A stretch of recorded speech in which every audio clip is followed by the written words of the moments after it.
नीलांजन समाभाषम रविपुत्रम यमाग्रजम छाया मार्तंड संभूतम तम नमामि शनिश्चरम। नमस्कार मित्रों, आगामी 28 फरवरी 2025 को शाम को तकरीबन 7 बजे के आसपास शनि देव अपनी मूल त्रिकोण राशि और स्वराशि जिसमें उनका वर्तमान में गोचर भी चल रहा है उसमें वो अस्त होने वाले हैं कुंभ राशि में। यहाँ पर उनका गोचर 17 जनवरी 2023 से ही चल रहा है और आगामी 29 मार्च को इसी अस्त अवस्था में वो मीन राशि में प्रवेश करेंगे। मित्रों, 12 फरवरी से और 14 मार्च तक कुंभ राशि में सूर्य भी विराजमान है। सूर्य की परिधि में तकरीबन 15 डिग्री के आसपास जब ये आते हैं शनिदेव तो पूर्ण अस्त हो जाते हैं। हालांकि 22 फरवरी से ही इनकी अस्त अवस्था की शुरुआत हो चुकी है और धीरे धीरे करते हुए 28 फरवरी की शाम को 7 बजे के आसपास ये अस्त हो जाएंगे पूर्ण। मित्रों, ये इस वीडियो का पार्ट 2 है।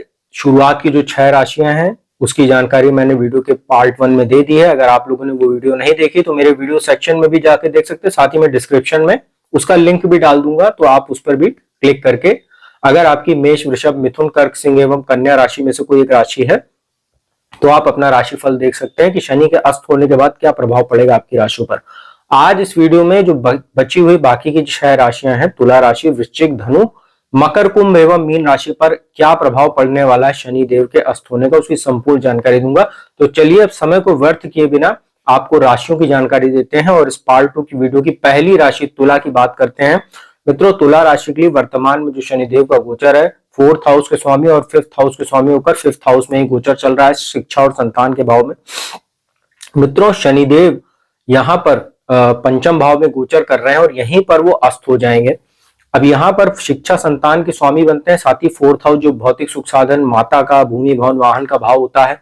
अब देखिए, पंचम भाव में शनि जब अस्त होंगे तो कहीं ना कहीं इनका प्रभाव काफी हद तक कम हो जाएगा, इनके बल में भी कमी आएगी। हालांकि 14 मार्च तक यहाँ अभी सूर्य भी विराजमान है तो सूर्य का बल आपको कहीं ना कहीं थोड़ा बहुत शनि को मिलता रहेगा। साथ ही सूर्य का प्रभाव भी यहाँ कुंभ राशि में बना हुआ है। पूर्ण जो कुंभ राशि पर जो अस्त अवस्था का जो प्रभाव चलेगा वो चलेगा 14 मार्च और 29 मार्च के बीच में, जब शनि यहाँ अकेले बैठेंगे। तो अभी यहाँ पर चूंकि सूर्य की बात ना करके हम लोग शनि पर ही फोकस करते हैं, तो शनि जब पंचम भाव में अस्त हो जाएंगे तो थोड़ा बहुत आपको संतान को लेकर चिंता हो सकती है, संतान के स्वास्थ्य को लेकर आपको चिंता हो सकती है। साथ ही जिनका संतान उत्पत्ति का समय चल रहा है उनको विशेष सावधानी बरतनी है, खास तौर पे 14 मार्च तक जब तक सूर्य और शनि यहाँ साथ में बैठकर पित्त दोष बना रहे हैं, तो इसका आप खास ख्याल रखिएगा। अभी जब तक सूर्य बैठे हैं तो लाभ भाव पर दृष्टि, तो थोड़ा बहुत मान सम्मान आपको मिलता रहेगा, आय में भी आपके कहीं ना कहीं वृद्धि बनी रहेगी। लेकिन जैसे ही यहाँ पर शनि 14 मार्च से 29 मार्च तक अकेले बैठेंगे वहां से आपको विशेष सावधानी बरतनी है। बुद्धि आपकी काफी भ्रमित रहेगी। लव रिलेशनशिप वगैरह के लिए भी समय बहुत अच्छा नहीं, एंटरटेनमेंट के साधनों में भी कमी देखने को मिलेगी। चतुर्थेश होकर पंचम भाव में अस्त हो रहे तो प्रॉपर्टी आदि से संबंधित कोई भी काम आप टाल दीजिएगा, 29 मार्च के बाद ही कीजिएगा तो आपके लिए बेहतर रहेगा। खास तौर पर जब ये अगले 8 या 9 अप्रैल के आसपास से उदय होंगे उसके बाद ही आप कोई काम कीजिएगा प्रॉपर्टी आदि से संबंधित। माता के स्वास्थ्य का भी विशेष सावधानी बरतिएगा, उनके साथ संबंधों का भी ध्यान रखिएगा। किसी भी प्रकार का अनैतिक कार्य करने, साथ ही किसी प्रकार का शॉर्टकट लेने से आप बचिएगा। जो 5वें भाव में बैठे हैं इनकी नीच दृष्टि यहाँ पर 7th भाव पर है। अब ये अस्त हो गए तो उनकी दृष्टियों का भी प्रभाव लगभग खत्म हो जाएगा। तो वैवाहिक जीवन में आ रही समस्याएं भी कुछ हद तक दूर होंगी, बिजनेस में आ रही कुछ समस्याएं भी दूर होंगी जो फ्लक्चुएशन वगैरह थी। लेकिन अब आपको इस अस्त अवस्था में किसी भी प्रकार का बड़ा निर्णय, बड़ा इन्वेस्टमेंट करने से बचना चाहिए। जैसी स्थिति चल रही है वैसे ही चलने दे तो आपके लिए बेहतर रहेगा। लाभ भाव पर जो दृष्टि है, अस्त अवस्था में आपको कोई बहुत ज्यादा लाभ नहीं मिलेगा जो लोग शनि से जुड़ा व्यापार करते हैं, इसलिए जैसी स्थिति चल रही चलने दीजिएगा। और जो दूसरे भाव पर दृष्टि है तो थोड़ा बहुत सेविंग भी आप कर पाएंगे, क्योंकि खर्चों में भी कहीं ना कहीं थोड़ी सी कटौती हो जाएगी, क्योंकि अननेसेसरी खर्चा अगर आप जितना कम करेंगे इस गोचर के दौरान उतना आपके लिए बेटर रहेगा।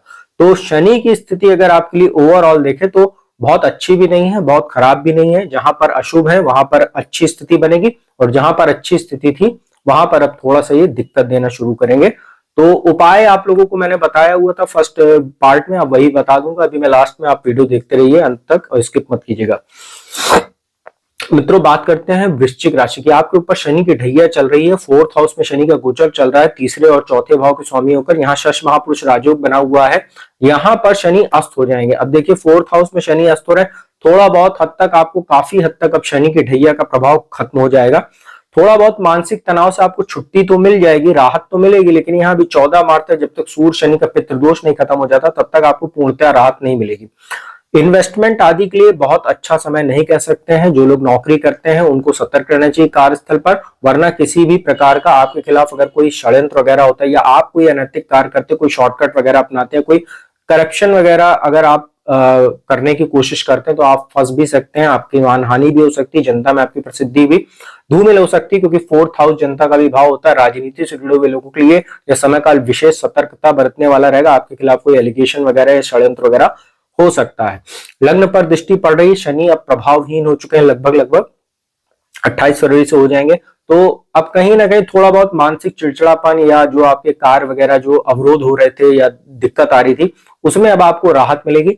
साथ ही शत्रु, कर्ज और रोग, इन सब क्षेत्रों में भी शनि अब आपको लगातार राहत देने की कोशिश करेंगे। तो ओवरऑल देखा जाए तो प्रॉपर्टी आदि में निवेश के लिए, साथ ही माता के स्वास्थ्य को लेकर कुछ चिंता हो सकती है, और किसी भी प्रकार का शॉर्टकट या अनैतिक कार्य मत कीजिएगा। ओवरऑल अब स्थितियां जो आपके लिए बनेगी वो 29 मार्च के बाद और बेहतर होती चली जाएंगी, जब शनि की ढैया आपके ऊपर से उतर जाएगी। तो आप अब जो समय काल आ रहा है, खासतौर पर 14 मार्च के बाद जब शनि अकेले रहेंगे, तब आपके लिए स्थितियां लगातार बेहतर होती चली जाएंगी। मित्रों, धनु राशि की बात करते हैं। धनु राशि के लिए जो शनि होते हैं वो धनेश होते हैं, सेकंड हाउस के स्वामी, साथ ही तीसरे भाव पराक्रम भाव के स्वामी होते हैं, और तीसरे भाव में ही गोचर चल रहा है। देखिए, तीसरे भाव में हाँ जब अस्त होंगे तो ये छोटे भाई बहनों का भाव होता है, तो छोटे भाई बहनों के स्वास्थ्य का, उनके साथ संबंधों का ध्यान रखिएगा। अननेसेसरी ट्रैवल करने से आपको बचना चाहिए, क्योंकि इस गोचर के दौरान आपको कोई बहुत लाभ नहीं मिलने वाला है ट्रैवल से। पिता के साथ संबंधों को बेहतर करके चलिएगा तो अच्छा रहेगा। साथ ही भाग्य स्थान पर दृष्टि है, तो जितना भी धर्म कर्म में आप जुड़े रहेंगे, शनिदेव की पूजा उपासना कीजिए, हनुमान जी की पूजा उपासना कीजिए, शिव जी की पूजा उपासना कीजिए, तो शनिदेव प्रसन्न होंगे। तो यहाँ पर आपके लिए अगर देखा जाए तो पंचम भाव पर भी नीच दृष्टि पड़ रही है, तो थोड़ा बहुत अभी भी आपको कहीं ना कहीं बुद्धि वगैरह आपकी थोड़ी भ्रमित रहेगी, तो बड़े डिसीजन लेते समय थोड़ा सावधानी बरतिएगा। और द्वादश भाव पर जो दृष्टि पड़ेगी, अब चूंकि अब अस्त हो रहे हैं, तो कोई आपका लीगल मामला पहले से चल रहा था और उसमें समस्या थी, अब वो राहत आपको मिलेगी। बस आपको ये ध्यान रखना है, किसी भी प्रकार का नए वाद विवाद में अपने को पड़ने से बचाइएगा, तो आपके लिए बेहतर रहेगा। और खर्च वगैरह भी अब कहीं ना कहीं आपका थोड़ा सा कम हो जाएगा, अननेसेसरी खर्चा वगैरह नहीं होगा, सेविंग वगैरह आप कर पाएंगे, क्योंकि शनि प्रभावहीन हो जाएंगे, तो आपके लिए अच्छा रहेगा। कोई लाभ तो आपको बहुत बड़ा नहीं होगा, लेकिन जो आपके पास सेविंग है अब वो थोड़ा बहुत बची रहेगी जब तक शनि अस्त रहेंगे। तो ठीक है आपके लिए स्थितियां। मित्रों, मकर राशि की बात करते हैं। आपके लिए तो बहुत राहत की खबर आने वाली है, लेकिन अभी थोड़ा सा आपको सतर्क रहना है। 29 मार्च को शनि की 7.5 से आप मुक्त हो जाएंगे, लेकिन अभी धन भाव में गोचर कर रहे हैं, लग्नेश और धनेश होकर धन भाव में अस्त हो रहे हैं, तो सेविंग पे आपके असर पड़ेगा और कहीं ना कहीं लाभ में आपको कमी देखने को मिलेगी। पैतृक संपत्ति से कोई जुड़ा मामला आपके पक्ष में आने वाला था तो वो डिले हो जाएगा अगले 35-40 दिन, तो आप इसका ध्यान रखिएगा। वाणी भी आपकी कहीं ना कहीं थोड़ी सी जो है कंफ्यूजन वाली स्थिति रहेगी, और वाणी में कुछ दोष भी रहेगा 14 मार्च तक, जब तक यहाँ सूर्य शनि की स्थिति, उसके बाद शनि अस्त रहेंगे, तो बोलते समय आपको कहीं ना कहीं कंफ्यूजन की स्थिति हो सकती है। साथ ही जो लोग लॉयर वगैरह जैसे वकालत आदि का काम करते हैं, उनके लिए भी कुछ दिक्कत हो सकती है, कोई नया केस वगैरह मिलने में दिक्कत हो सकती है। शनि से जुड़ा व्यापार करते हैं लोग, उनको भी कोई बहुत अच्छे लाभ नहीं होंगे। नीच दृष्टि फोर्थ हाउस पर है, तो माता के स्वास्थ्य का ध्यान रखिएगा। और प्रॉपर्टी आदि का अगर कोई संबंधित काम करते हैं, रियल एस्टेट आदि सेक्टर में, वो भी आपके लिए कोई बहुत अच्छे लाभ के अवसर नहीं बनेंगे, उल्टा कोई नुकसान भी आपको हो सकता है। तो प्रॉपर्टी की खरीद फरोख्त करते समय बहुत सतर्क रहिएगा, और जनता में भी आपकी कोई प्रसिद्धि वगैरह भी धूमिल हो सकती है। अगर राजनीति से जुड़े हुए हैं या कोई सामाजिक कार्यकर्ता वगैरह है, तो बहुत सतर्क रहिएगा अपनी छवि को लेकर। और लाभ भाव पर जो दृष्टि पड़ रही, तो धन भाव में बैठे हुए हैं, लाभ पर दृष्टि, तो इस गोचर के दौरान आपको कोई बहुत अपेक्षित लाभ भी नहीं होगा। तो ठीक स्थितियां, मध्यम स्थितियां चल रही हैं। पूजा पाठ करते रहिए, धर्म कर्म का कार्य करते रहिए, तो आपके लिए बेहतर रहेगा। मित्रों, उस राशि की बात करते हैं जिसमें शनि का गोचर चल रहा है, वो है कुंभ राशि, जो शनि देव की प्रिय राशि तो है ही है, मूल त्रिकोण राशि और स्वराशि, इसी में गोचर चल रहा है, इसी में अस्त होने वाले हैं। अब द्वादशेश और लग्नेश होकर लग्न में अस्त हो रहे हैं, तो मानहानि की संभावना बनेगी। थोड़ा बहुत आपको कंफ्यूजन हो सकती है, डिसीजन लेने में आपको दिक्कत होगी। बिजनेस से जुड़ा हुआ कोई भी डिसीजन लेते समय बहुत सतर्क रहिएगा, और बड़ा इन्वेस्टमेंट मत कीजिए अगले 1 महीने तकरीबन, तो आपके लिए बेहतर रहेगा। सूर्य भी यहाँ 14 मार्च तक बैठे हुए हैं, दोनों की दृष्टि सप्तम भाव पर, तो वैवाहिक जीवन में भी तनाव आपको देखने को मिलेगा।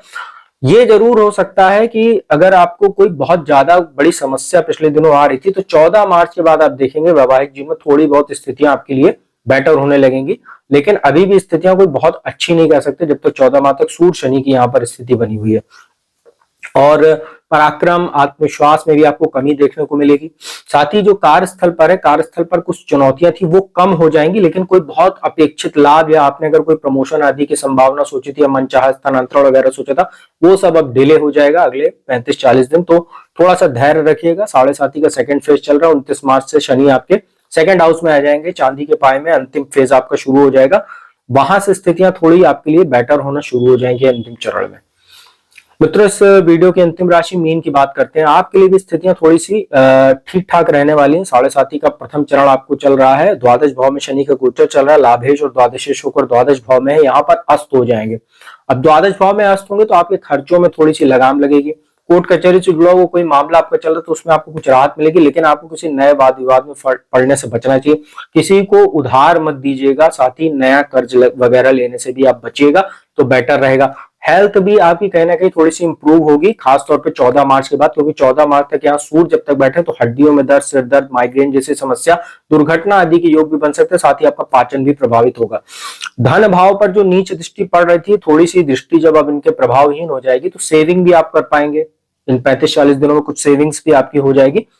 और यहाँ पर अगर देखा जाए तो अष्टम, माफ कीजिएगा, जो भाग्य स्थान पर दृष्टि है जिसकी वजह से शनि डिस्टर्ब कर रहे थे, भाग्य वृद्धि कारक भी आपके लिए समय रहेगा। और लग्न में इस समय उच्च राशि के आपके मालव्य महापुरुष राजयोग बना हुआ है, शुक्र का लगातार बना हुआ है, तो शुक्र का लाभ भी आपको इस मालव्य महापुरुष राजयोग का मिलेगा। साथ ही लग्नस्थ बुध भी है 27 फरवरी से 7 मई तक, तो यहाँ पर लक्ष्मी नारायण राजयोग भी है, बुध का नीच भंग राजयोग भी है।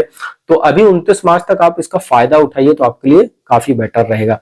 तो ओवरऑल मीन राशि वालों के लिए भी राहत की खबर रहेगी। 7.5 में थोड़ा सा आपको राहत मिलेगी अगले 35-40 दिन। तो मित्रों, यह था बची हुई बाकी की जो राशियां थी, तुला, वृश्चिक, धनु, मकर, कुंभ एवं मीन राशि पर शनिदेव के अस्त होने का क्या प्रभाव पड़ेगा 28 फरवरी से 8-9 अप्रैल के आसपास, उसकी जानकारी दी। उपाय की बात कर लेते हैं। हर शनिवार को सरसों के वृक्ष, माफ कीजिएगा, पीपल के वृक्ष के नीचे जाकर सरसों के तेल का दीपक जलाइए, 7 बार परिक्रमा कीजिए। ओम नमो भगवते वासुदेवाय इस मंत्र का जाप करते हुए ओम शंख शनिश्चराय नमः इस मंत्र का भी आप लोग यथासंभव जाप कर सकते हैं। हनुमान चालीसा, हनुमान अष्टक, बजरंग बाण का पाठ कीजिए। साथ ही भगवान शिव की पूजा उपासना कीजिए। शिवलिंग पर हर सोमवार और शनिवार को जल मिश्रित दूध अर्पित कीजिए और सफेद चंदन और इत्र वगैरह उनको समर्पित कीजिए, अर्पित कीजिए, तो आप लोगों के लिए अच्छा रहेगा। तो मित्रों, उम्मीद करता हूं वीडियो आपको अच्छी लगेगी, इन्फॉर्मेटिव लगेगी। वीडियो अच्छी लगी तो उसको लाइक कीजिए, कमेंट कीजिए, शेयर कीजिए। जिसको कुंडली विश्लेषण कराना है, नंबर डिस्क्रिप्शन स्क्रीन पर उपलब्ध रहता है, उस पर संपर्क करके अपॉइंटमेंट लेके कुंडली विश्लेषण का लाभ देश दुनिया के किसी भी कोने से प्राप्त कर सकते हैं। तो अब मैं अपने वाणी को विराम देता हूँ। अगली वीडियो में आपको किसी नए विषय के साथ जल्दी मिलूंगा। तब तक के लिए ओम शंख शनिश्चराय नमः।